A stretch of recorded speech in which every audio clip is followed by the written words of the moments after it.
গান শুনবে তো? দাঁড়াও, প্রাণবাবুর গানটা খেয়ে নিই।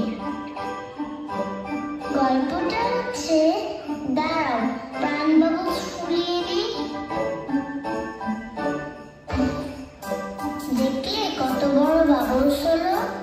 গল্পটা হচ্ছে, ও প্রাণবাবুদের সাথে ট্যাটুও আছে, দাঁড়াও লাগিয়ে নিই।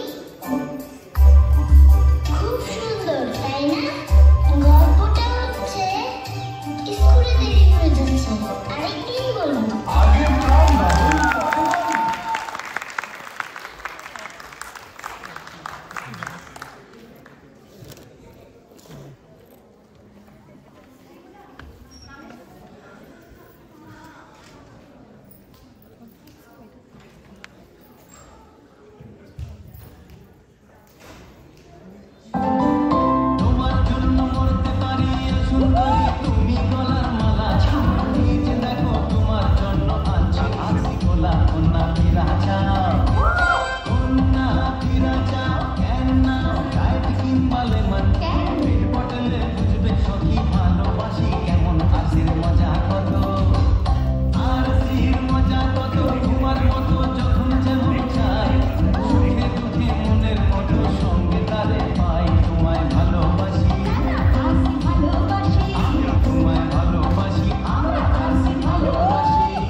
আমরা এটা খেয়ে ফেলতে চাইছিলাম, লেজ বাজে আসছি, দূর থেকে দেখে